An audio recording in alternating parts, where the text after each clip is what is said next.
महानगरपालिकांच्या निवडणुकीचा प्रचार अगदी काही तासांमध्ये थंडावणार आहे।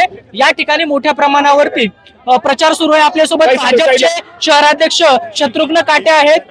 काय सांगाल बापू, खरं तर शेवटचा दिवस आहे, काही तास राहिलेत। उत्स्फूर्तपणे लोकांमध्ये प्रतिसाद आहे आणि इथला नागरिक त्याला माहिती आहे की या भागाचा विकास कुणी केलाय।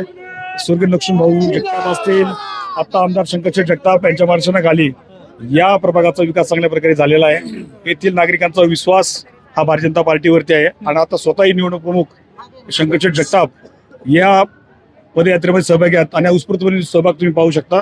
यावेळेस भारतीय जनता पार्टीचा पॅनल टू पॅनल मतदान होणार आहे। परंतु अजित पवारांचे दौरे आणि एकूणच जी भाजपची एकतर्फी लढत होती किंवा एकतर्फी वाटत होती ती आता कडवी झाली, आव्हान देते राष्ट्रवादी, असं मला वाटत नाहीये।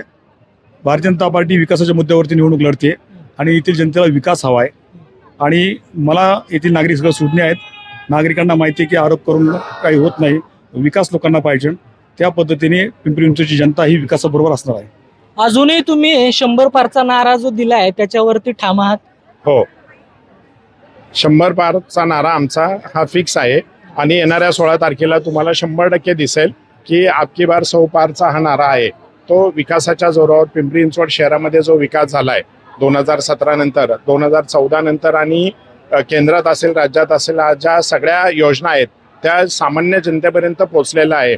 आणि कमळ म्हणजे विकास, कमळ म्हणजे विश्वास आणि या पिंपरी चिंचवडचा शहराचा किंवा राज्याचा आणि देशाचा कोण विकास करू शकतं तर ते फक्त भारतीय जनता पार्टी कमळ हे करू शकते। हे लोकांच्या मनामनात रुजलेलं आहे। नाही, परंतु ज्या पद्धतीने अजित पवार यांनी पिंपरी चिंचवडमध्ये दौरे केले, सभा झाल्या, त्यानंतर कुठेतरी हे वातावरण जे आहे ते भाजपच्या विरोधात गेलं असं वाटतं, कारण भाजपा अगोदर एकतर्फी निवडणूक वाटत होती भाजपला। नाही, अजून पण एकतर्फीच आहे। तुम्ही जर पाहिलं तर अजितदादा हे मोठे नेते असल्यामुळे फक्त मीडियाला त्यांचंच दाखवलं जातं। आमचे इतर नेते जे आहेत, मग शिवेंद्रराजे भोसले असतील, त्याच्यानंतर पंकजाताई असतील, सुरेश अण्णा धस असतील, अशा अनेक नेते आमच्या शहरात आले। त्यांनी जागोजागी दौरे घेतले, कोपरा सभा घेतल्या आणि आज जर तुम्ही पाहिलं तर माध्यमांच्या माध्यमामध्ये जरी एकतर्फी तुम्हाला म्हणजे दुरंगी वाटत असेल तर जनतेत मात्र एकतर्फीच आहे। परंतु आमदार महेश लांडगे यांचं जे वक्तव्य आहे अजित पवारांच्या विरोधात, एकेरी वक्तव्य, त्याचा काही इफेक्ट या निवडणुकीवर होऊ शकतो भाजपच्या विरोधात? भारतीय जनता पार्टी विचारांची पार्टी आहे आणि जे आमदार महेश दादांनी काही वक्तव्य केलेत, खरं तर हे दादांवरती होणाऱ्या आरोपात दादांनी केलेले आहेत आणि मला वाटतं इथे जनतेला सगळं माहिती आहे।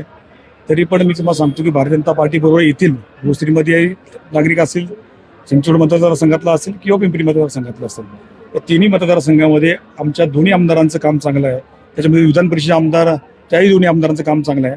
त्यामुळे येथील जनता ही भारतीय जनता पार्टीबरोबर। परंतु जे पालकमंत्री आहेत अजित पवार यांच्या आरोपांवर, अद्यापही भ्रष्टाचारांच्या आरोपावर भाजपनं काही स्पष्ट भूमिका दिलेली नाही किंवा स्पष्ट वक्तव्य केलेली नाहीत। निवडणूक म्हणण्यानंतर आरोप होणारच आहेत, असे कुठलेच पुरावे ते सिद्ध करू शकले नाहीत। त्यामुळे मला वाटत नाही, ते जनतेला सगळं माहिती आहे की 2017 पासून 2024 पर्यंत या पिंपरी चिंचवड शहराचा जो कायापालट झाला आहे, त्यामुळे जनतेला भविष्यात अधिक हा भारतीय जनता पार्टीवर विश्वास आहे। कृष्णा पांचाळ, लोकसत्ता ऑनलाईन, पिंपरी चिंचवड।